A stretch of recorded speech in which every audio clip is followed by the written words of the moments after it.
Greenland, mighty island in the far north, land of rugged mountains and everlasting cold, locked against the rest of the world by the frozen sea. Hidden behind these icy ramparts lies one of the great military secrets of our time, Operation Blue Jay.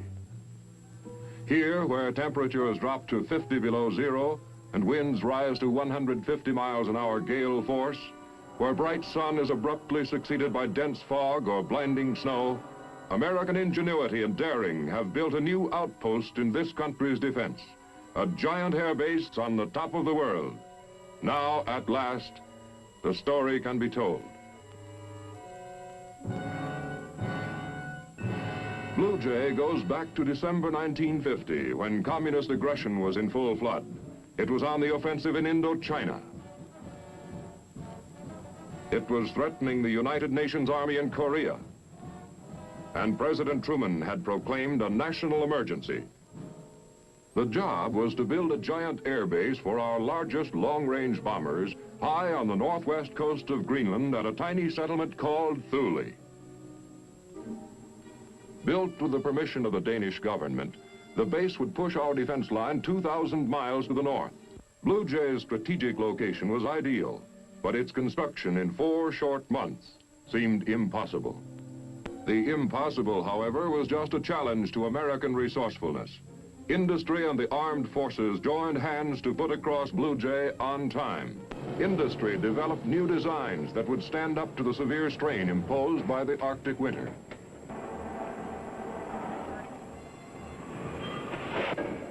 Like these Clements panels, used for refrigerator walls, now adapted to buildings and hangars. Made of fireproof insulation, sandwiched between aluminum-covered plywood, this prefabricated building material was light, strong, and 100% reusable. More than 300,000 Clements panels were used at Blue Jay.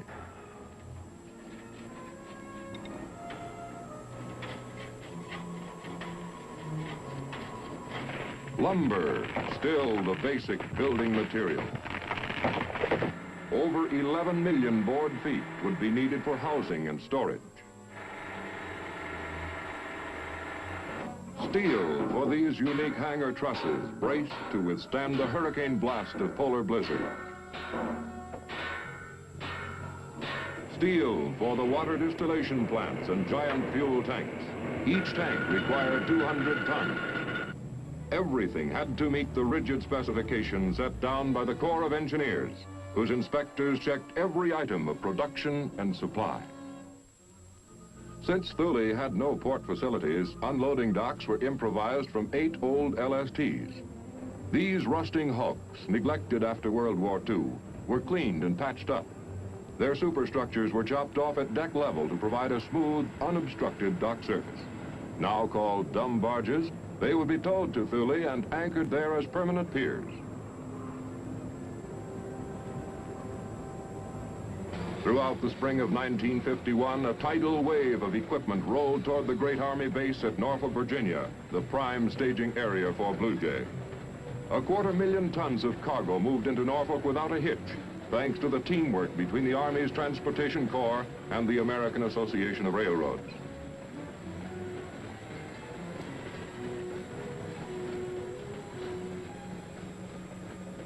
At the same time, 2,000 miles away at Rosemont, Minnesota, another procurement campaign was underway. Its objective, men. Here in the upper Midwest was to be found the greatest pool of labor experienced in cold weather construction. Rigorous performance tests eliminated all but the highest skilled applicants. New equipment was tested along with the workers' ability to handle it. Exhaustive work trials made sure that every man was thoroughly familiar with the job he had to do.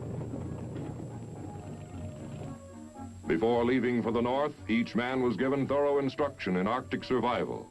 He learned the use of cold weather gear. And he was taught every trick of preventing accidents.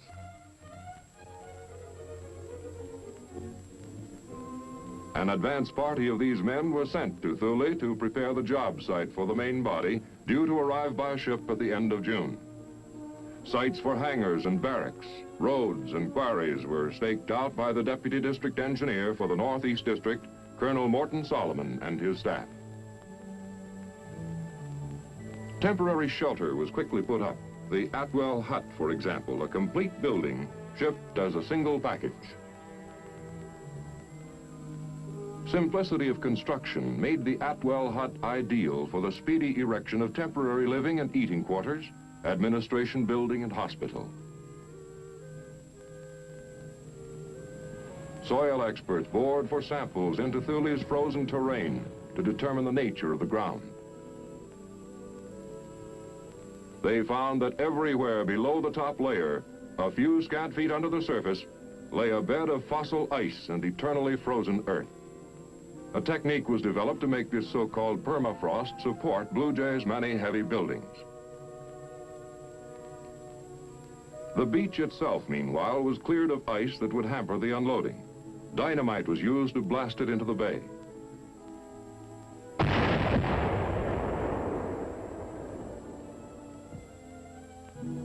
Back at Norfolk, supply yards were jammed with material by early May. Shovels, bulldozers, graders, rock crushers, asphalt plant, traxcavators, all were put aboard ship.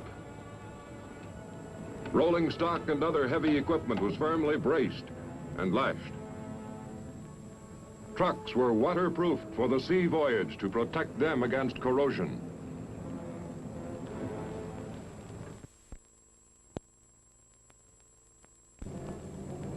Ducks rolled aboard by the score, loaded with fuel and other vital cargo, so that they could dash ashore as soon as the ships arrived at Thule. Along went 3,500 men of the Engineer Signal and Transportation Corps and other military specialists, plus the bulk of civilian workmen. On June 6, 1951, the Great Armada steamed out of Norfolk and headed north. 82 ships carrying a cargo valued at $125 million. A long, cold voyage lay ahead. A voyage that would become increasingly hazardous.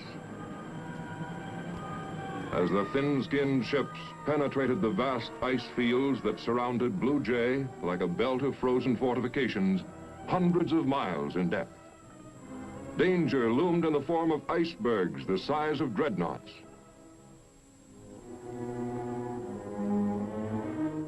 Pack ice like floating minefields that opened reluctantly in front and closed silently behind.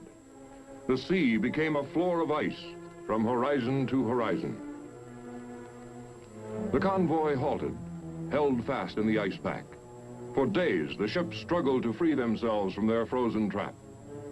Not only was the time schedule disrupted, but the ships and the men aboard them were endangered by the ice that squeezed them in a giant vise. It was only through the stubborn efforts of the Coast Guard icebreakers that the convoy was finally liberated.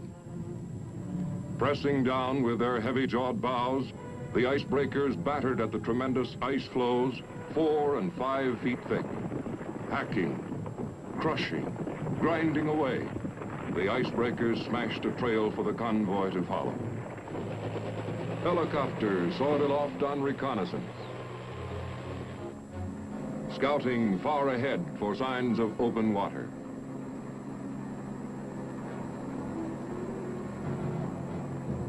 Slowly, day by day, mile by mile, the ships crept forward, until on July 9th, the fleet finally steamed into North Star Bay at Thule. A voyage that would normally have been made in about 2 weeks had taken more than twice that long. At least 2 precious weeks had been lost from the brief construction season. This lost time had to be made up somehow. The ships had hardly anchored off Thule when control headquarters aboard the command ship Monrovia raced into high gear to get the convoy unloaded. Soldiers of the Army's Engineer and Transportation Corps went to work in a round-the-clock stevedoring operation. Cargo from the freighters was swung onto Navy landing craft manned by over 1,000 seamen. Unloading equipment had long been prepared for split-second action, everything from a giant floating crane to swarms of amphibious ducks that skimmed back and forth across the water, dodging the crushing ice. 2 battalions of ducks were in constant use. A great deal of the credit for the speedy unloading belongs to these highly efficient seagoing freight cars.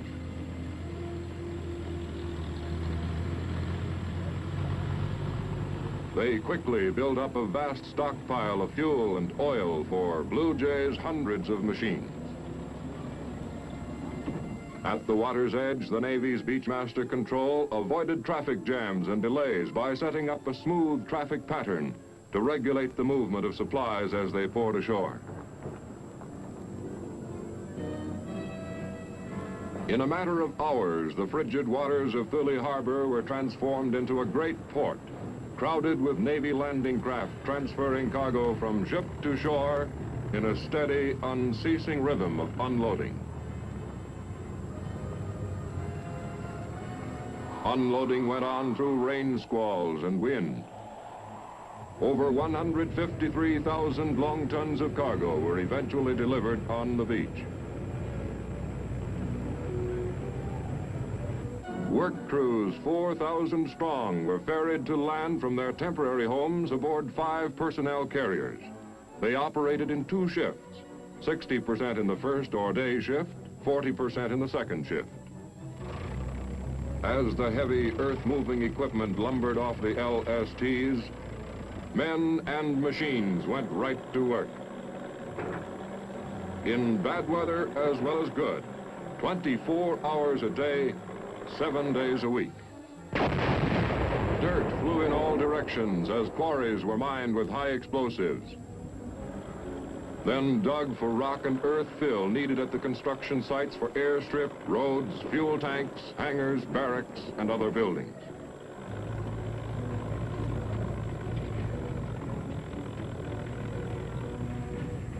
First objective was the giant airstrip with its main runway, aprons, and taxiways.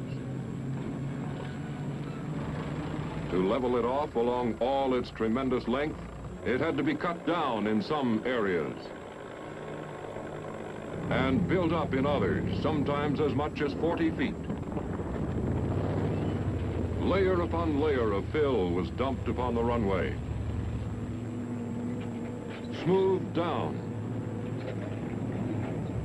and packed tight by 100-ton compaction machines. Batteries of rock crushers poured out mountains of broken stone. This was hauled to the runway and spread evenly upon the ground.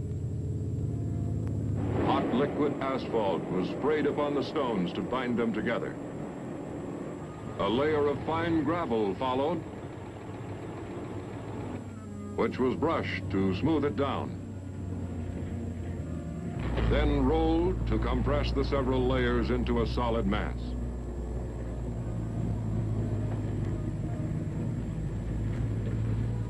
The nearly completed airstrip received one of its first tests from 2 key visitors on August 8th. General Hoyt Vandenberg, Chief of the Air Force, who had come to check construction progress, with General Lewis Pick, Chief of Engineers. Only 2.5 months were left to work in, but the generals found construction moving swiftly on all fronts. In some cases, even breaking records. The fuel tanks, for example. An earth pad of gravel or rock fill that would not be affected by frost was laid down for each tank and sprayed with oil to bind it. A floor of steel plate followed. Then the walls. These iron workers were specialists who had put up similar tanks everywhere throughout the world. The vast fuel receptacles were nicknamed POL tanks, an abbreviation of their contents: petroleum, oil, lubricant. Specialists did not stand by between assignments. They helped others. For instance, welders helped guide the steel plate into position, making sure it was lined up properly. then took up the torch. Work went on into the twilight hours of the midnight sun, which during the Arctic summer never set below the horizon. Rigging the pipeline that ran to the tankers more than a mile away was a construction feat in itself. A suspension rig was built to carry it across a 50-foot chasm. The pipeline lunged across ditches and ravines,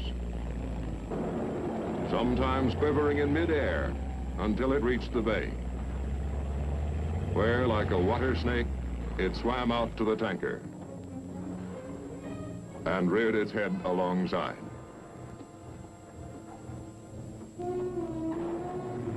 Construction of all kinds was booming. The icy ground under each building was first insulated by an earth pad.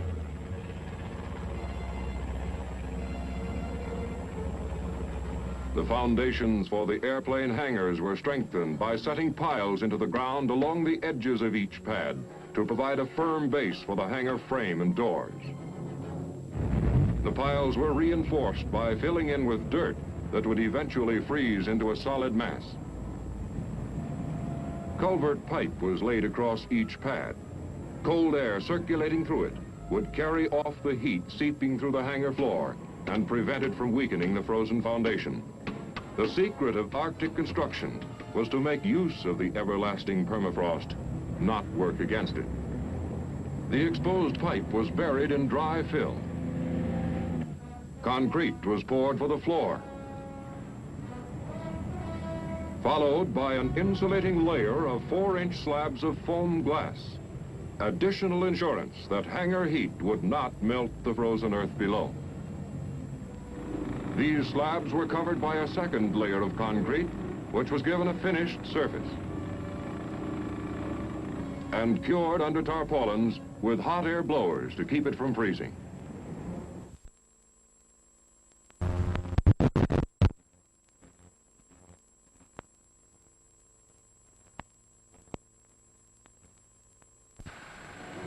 Ironworkers assembled the hangar trusses, the bad weather merely a challenge to the pitching and catching skill of the riveting teams.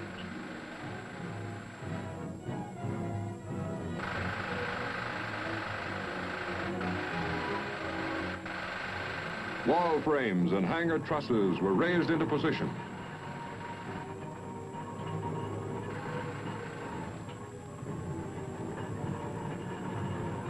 When the building shell was completed, the towering hangar doors were added. Each one weighed 230 tons. Each ponderous section had to be firmly fitted in its tracks. This was the encouraging sight that greeted an inspection party headed by Secretary of the Air Force Thomas Finletter when he visited Blue Jay on August 30th. Less than 2 months were left, but building was ahead of schedule. Dozens of barracks had sprouted from Thule's frozen soil. Each had a foundation of timber raised above a pad of earth. The floors of all living quarters were stuffed with insulation and covered with plywood. Clement's panels were the standard building material for all barracks, warehouses, and mess hall. Joints between the panels were sealed against the cold with a caulking agent known as mastic. As each panel went into position, it was secured to the wooden building frame with lag screws.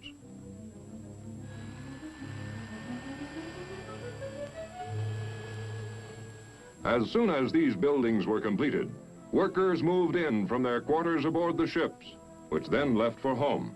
These comfortable structures would later be used by troops. The modern mess hall, like the barracks, was put to instant use by the hard-working construction crews. While one shift was being served breakfast, the second shift on the other side of the mess hall was eating its evening meal. This careful planning for the personal needs of the men was reflected in everything from recreational facilities to church services. This close attention to morale paid off in the fantastic speed of construction. Work crews raced against the waning light and the increasing cold, hurrying to meet the deadline, now only a few weeks away. 3 distillation plants and their storage tanks to brew drinking water from the salt sea popped up magically, along with vehicle storage buildings, salvage building, crash wagon station. On October 1st, with about 20 days left to go, Blue Jay was host to Lieutenant General Curtis LeMay, Chief of the Strategic Air Command. Briefed by Colonel Clarence Renshaw, Northeast District Engineer, he carefully studied the base. The final touches were put on the airstrip. A top coat of asphalt was laid down. The control tower rose to the sky. Electric light cables were paid out. And the runway lights were planted in the ground. The long Arctic night was closing in. Warning shadows deepened on the frigid peaks that surrounded Blue Jay. The waters of Thule Harbor disappeared as ice choked the bay.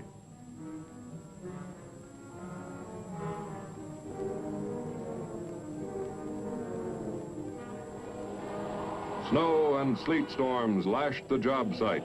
The Arctic winter had arrived, but the deadline had been met. The greatest engineering operation ever undertaken in the far north had been rushed to successful completion. At the first break in the winter weather, the work crews checked out for home, filled with the intense satisfaction that comes of a job well done. They had defied some of the worst climate and working conditions in the world to set an unbelievable record. In 104 days, they had built a giant runway capable of serving our heaviest bombers. Blue Jay was operational. It is almost a year later now, and Blue Jay has had the benefit of another construction season to bring it up to top fighting trim. Blue Jay will be kept ready for action as long as the threat that drove us to build it exists. We cannot read the minds of those dark and shadowy figures who brood on war and conquest. But perhaps the thought of this colossal airbase has caused them to falter in their plans for aggression. Perhaps they have read a different kind of warning in the miracle of Blue Jay, the warning that there is nothing, absolutely nothing, impossible to American resourcefulness, hard work, and plain guts. That there is no problem or enemy, nature or man-made, that this country cannot defeat in its stern resolve to protect its freedom. Insulation, sandwiched between aluminum-covered plywood. This prefabricated building material was light, strong, and 100% reusable. More than 300,000 Clements panels were used at Blue Jay.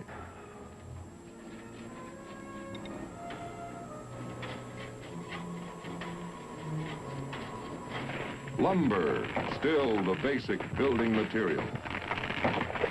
Over 11 million board feet would be needed for housing. Where bright sun is abruptly succeeded by dense fog or blinding snow, American ingenuity and daring have built a new outpost in this country's defense. A giant air base on the top of the world. Now, at last, the story can be told. Blue Jay goes back to December 1950, when communist aggression was in full flood. It was on the offensive in Indochina. It was threatening the United Nations Army in Korea. And President Truman had proclaimed a national emergency. The job was to build a giant air base for our largest long-range bombers high on the northwest coast of Greenland at a tiny settlement called Thule. Built with the permission of the Danish government, the base would push our defense line 2,000 miles to the north. Blue Jay's strategic location was ideal, but its construction in 4 short months seemed... Greenland, mighty island in the far north, land of rugged mountains and everlasting cold, locked against the rest of the world by the frozen sea. Hidden behind these icy ramparts lies one of the great military secrets of our time, Operation Blue Jay. Here, where temperatures drop to 50 below zero and winds rise to 150 miles an hour gale force, impossible. The impossible, however, was just a challenge to American resourcefulness. Industry and the armed forces joined hands to put across Blue Jay on time. Industry developed new designs that would stand up to the severe strain imposed by the Arctic winter.